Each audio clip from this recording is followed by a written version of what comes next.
Interesting how modern's shaping up. There we go. Looks like the match is live. Let's watch it.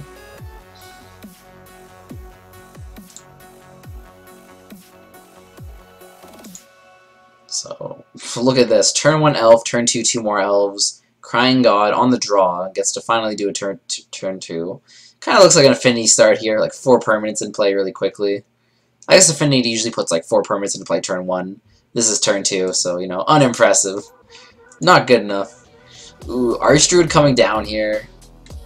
Look at this. Just Mule just swamping the board. All the 1-drops. Elvish Archdruid pumping the team. He's going to have access to a ton of mana next turn. But Abrupt Decay does come down, killing the Elvish Archdruid. Probably a good thing, because I feel like things would have gone pretty good. Would have gone pretty disgusting next turn if Archdruid would have untapped. He could have tapped for 5 mana by itself.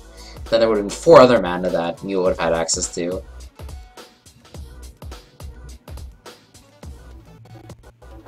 There we go. Heritage Druid coming down. Ooh, Heritage Druid plus Nettle Sentinel. That can generate a lot of mana as well. Multiple Nettle Sentinels, even. Elvish Visionary. The Nettle Sentinels untap whenever you play a green spell. So now basically every elf he plays is free, if not generating him mana. There we go. Pro Egg's back. The other semifinal match is just playing out Pro Eggs, so you guys will be ready to play soon. So he can tap his Sentinel plus the Elvish Visionary again to make even more mana. We'll see if he has much gas in his hand. Only 2 cards in his hand. But if one of them's an Azuri or a Collected Company, you know, Quarter Calling, it's gonna be pretty good. Also, between this semifinals match, we'll do our giveaway finally. So after this match is over, before we start the other semifinal match, we'll do our draw for the giveaway. So everyone stay tuned for that. You know, make sure you guys are following the stream. Because if you guys don't follow the stream and I pull your name, I'm going to redraw.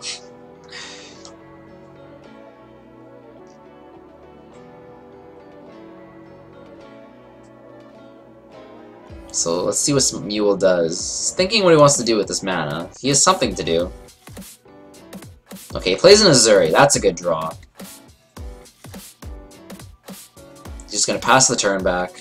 Crying God. Does he have an answer to Azuri now? Because if not, I think this game is probably going to end next turn. This Elf on the play just came up to a blistering start. Crying God. Let's see what he does. You know, so far today, everything's been going pretty well for Crying God. There we go, an Abrupt Decay, saving him there. So Crying God's not crying just yet. What is this? It's gonna make some mana. Is there a way for him to save it? Oh, he's courting for 2 mat for 2. What can he do with Cord for 2? He's gonna get Spellskite! Oh my god, he's gonna redirect it to Spellskite! That's insane! Activate Spellskite. Wow, Quarter Calling to redirect the Abrupt Decay to Spellskite, meaning Azuri lives. Meaning, I think Lethal's coming across this turn. Maybe I'm wrong. If Mule has a spell, I think this is lethal. Especially since he can generate mana with Nettle Sentinel if he casts the green spell. That's huge play right there, ladies and gentlemen. 3 mana. Visionary coming down. Untapping the Nettle Sentinel is going to net him mana. Visionary drawing another card. I haven't done the math, but I think this is lethal, if not very close to lethal. You know, Crying God just standing there, seeing what Mule does. 5 mana. That's 5 mana right there.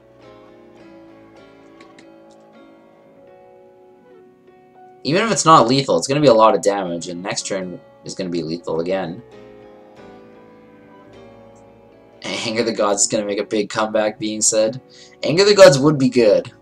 We'll see if our Jeskai decks on the other half of the bracket have any copies of it. So this is going to be 19 power. Oh, okay. So Mule wins this. Crying God not exactly dead on board. He can block with the Scavenging Ooze, but then he has nothing on board, and the Elves player has a huge board presence. So Mule takes that game down. We'll wait here till game 2 starts, as the two go to sideboard.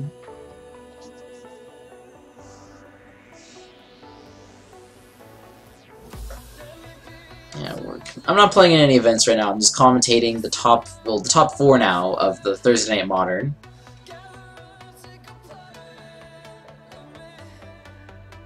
Why are we not playing things? Because I'm doing coverage of Thursday Night Modern. You gotta watch matches anyway. Yeah, we're casting. There we go.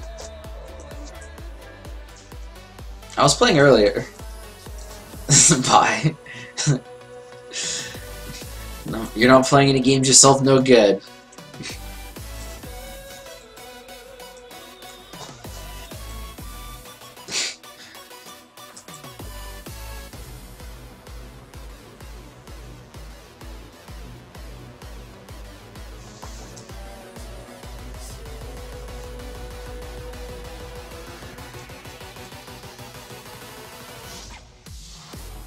Okay, so hopefully they finish their sideboarding. How much does Tron cost? Tron doesn't cost that much. Like, Karns are expensive.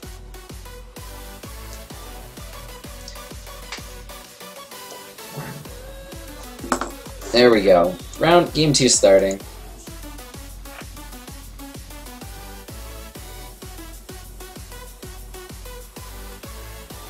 Oh, Karn's only... I guess Karn is getting reprinted in Bar Masters too.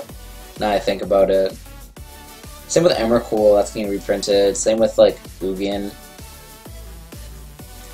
Same with Spellskite. All the cards that are expensive in Tron are getting reprinted. Wow, I didn't think about that. Tron's probably going to be really cheap now. Anyways, Game 2 starting off. Crying God on the start.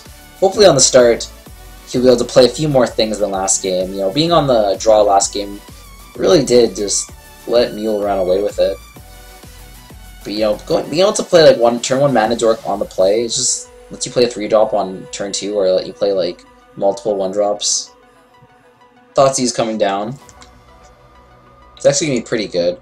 Hopefully break up the Elves player's hand. We'll also get to see what the Elf player hand. So, Collected Company being discarded. The rest of the hand is Pendelhaven Collected Company, Druid Collected Company.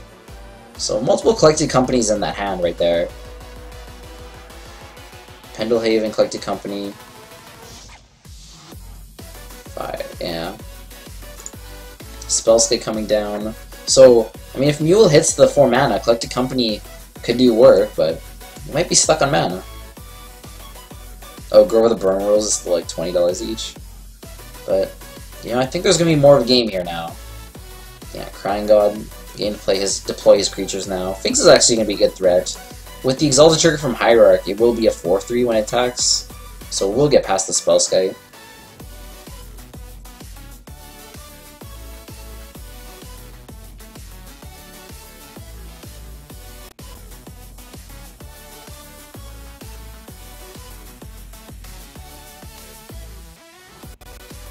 Kitchen Finks, attacking through. One thing is, Elves is able to deploy a lot of creatures, so a lot of the times you can just, like, keep on chump blocking. Ooh, Zuri coming down. Not the best because Mule doesn't have too many Elves, but it does have good regeneration clause. Once again, just makes it harder for Crying God to attack through on the ground. And we do know the last 2 cards in Mule's hand are Collected Companies. So that should be a pretty big game once he gets a land for that. Crying God with a Collected Company of his own. I think that's a card we're going to see a lot in this matchup. Both decks probably play 4 each. You know, Scavenging Ooze and a Bird's not too bad. If Crying God had a Gavany Township, there we go, boom, just in time. Gavany Township's gonna be really good here, pumping all the mana dorks, making his Birds of Paradise even relevant threats.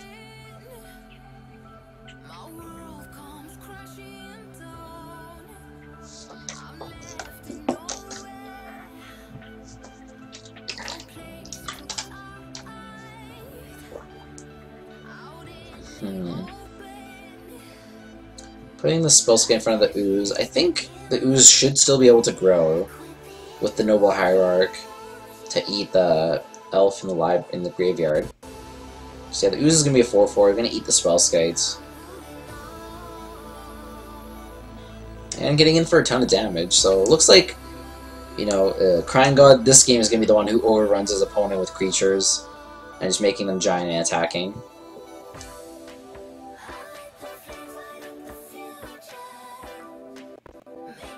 Collected Company finally coming down. Let's see if we can get some good targets here. Elvish Mystic, Elvish Mystic. I think this, well, it's not the best target, the best hits for a Collected Company, but Heritage Druid can tap these elves for more mana and plays other Collected Company.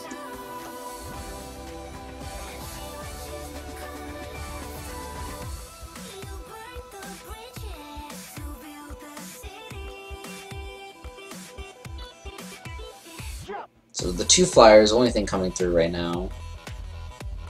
Makes sense. You know, both players are kind of afraid of getting overran by their opponent. Elves can actually present like a fair amount of damage next turn with the Zuri overrun.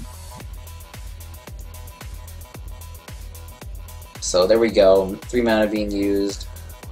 Another Collected Company coming down. See what he gets this time. Elvish Archery would be huge. Visionary not bad. Just the Visionary. Collected Company only getting 1 creature, only found 1 off the top 6. You know, that is the downside to Collected Company. Sometimes you only hit 1 creature. You know, earlier today we saw it whiff completely. But the cards, I think the card's still very powerful. You know, you definitely take the risk. Cavernous Soul's coming down. So he can activate as a Zuri. Attack with 5, 6, 7, 15, 22 power, but you know there is enough toughness to block so he doesn't die. Interesting, he's coming in with everything. So maybe he's just putting Crying God to the test, or just saying, you know, if you have to trade here, it's gonna be like better for me.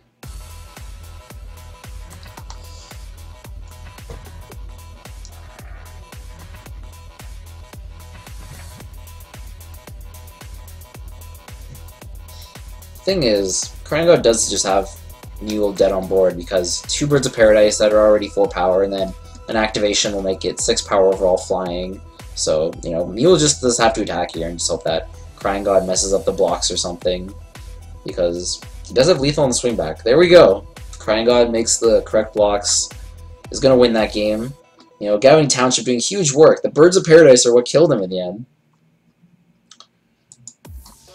So we're going to go to game 3. This time, Mule's going to be on the play again, and it seems like this is a very play-dependent matchup, because the first person to go like turn 1 mana dork into turn 2, they just can like accelerate their mana and accelerate their play so much that I think the play is huge.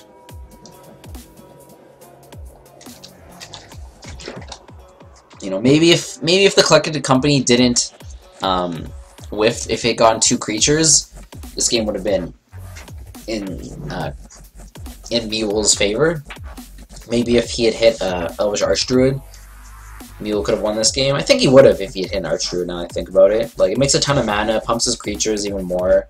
Probably would have been able to present lethal damage.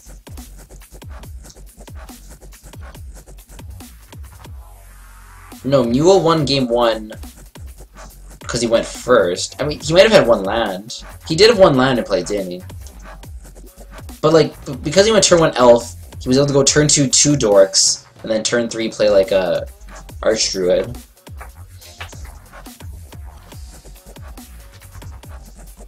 Well, like, if it was on the draw, it would have been slower. Like, Crying God would have been able to do a lot more with developing his board.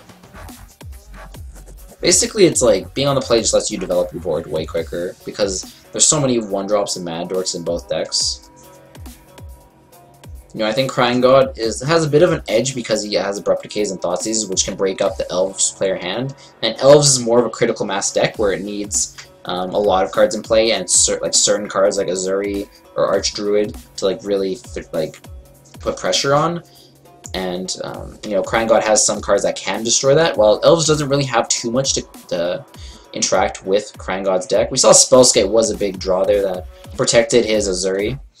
But other than that, you know, Elves doesn't really kill much of Crying God's creatures, nor would it really be good, because Crying God usually doesn't have 1 creature that's winning the game, it's usually multiple.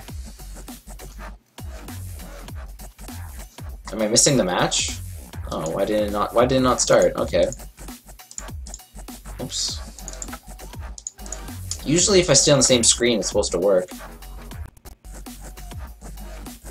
I don't want to send an error report. No. I want to watch this match. That's what I want to do. Okay, there we go. So we're catching up with the action now. You know, Mule on the play. Look at this. He was able to play a bunch of mana dorks. Once again. Crying God on the draw. Just has one creature in play. We'll see if Mule has anything big. He only has one card in hand, which is relevant.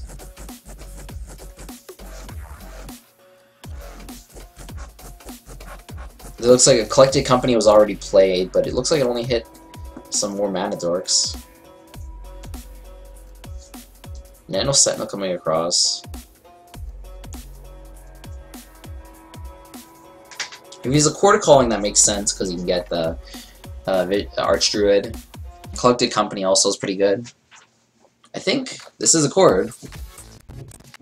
Yeah, Quarter Calling for 3. He's going to get Elvish Archdruid most likely. Pumping into a 3/3. Pumping all his other elves. So now he has some good pressure on board. I wonder if it would have been better to like not attack there, but just like save that Chord for an Azuri, because Azuri represents a lot more damage later down the line. Who knows? Azuri can also protect his other elves. There we go. Abrupt Decay killing the Archdruid. Might have not mattered too much then. Either way, the creature would have died. That was going to get corded. But, you know, Azuri doesn't have much pressure to play.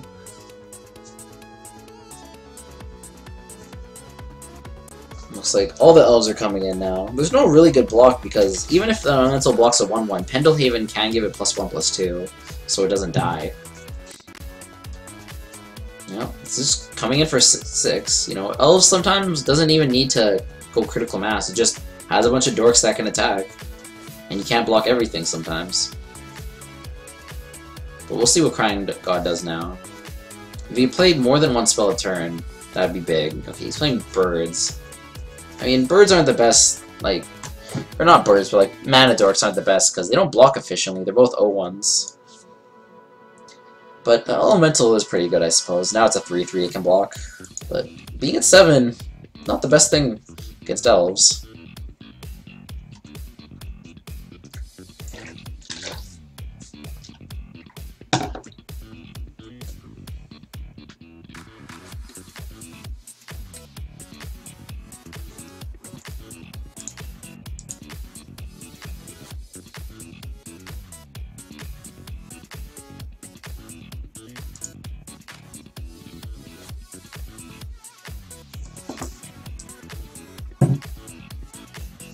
So let's see. So attacks have been laid out. Elemental blocking a Mystic. Hierarch's gonna block another Mystic. Dismember coming down, killing the birds. Yeah, oh, okay. So he killed the birds, and they Pendelhaven the Mystic so that his Mystic would survive. Saved all his creatures there. That's pretty big. So now, Crying God's gonna need some creatures. Like Kitchen Finks would be good. There we go.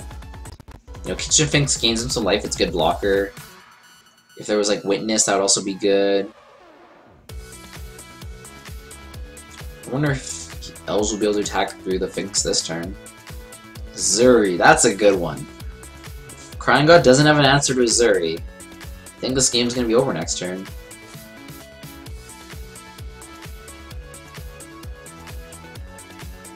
Does he have it? He's gonna need a big top deck right now. No bricks. Or he's gonna need to have it in hand. Okay, what is this? This is Collected Company. He's gonna need to hit something good. I don't know if maybe Shriekmaw's a card he could have. Doesn't hit a Shriekmaw. It's a Scavenging Ooze and a Birds of Paradise. I don't know if he survives this combat. I think Elves is gonna be able to attack for 6, 12, 14 damage. I suppose he can live through 14. Oh, he might be Xaxes dead to 14. It's at 8. I think he's Xaxes... No, he's even more dead now. They drew a land. Oh, you can't hit Shriekmaw with Collected Company anyways. Bone Splinter? Is that even in the format? Anyways. This should be a lethal attack. by the Elves player. So it looks like the Elves being able to just like play more cards than Crying God might win. Well, not might. I think it's a pretty good chance he wins.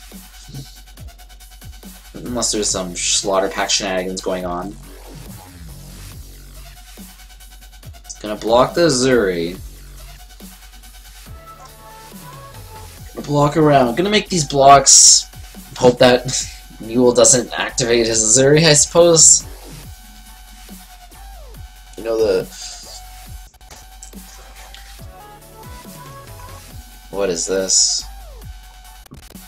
He's gonna eat. Okay, he's gonna eat a card in his graveyard. I still don't think that does anything. I think it's more than enough lethal. Yep. Mule wins the match, boys, ladies and gentlemen, boys and girls. Mule's gonna move on to the grand finals. Crying God, good job finishing 3rd, 4th. You know, he'll get 5 tickets from Mock Exchange, our great sponsor.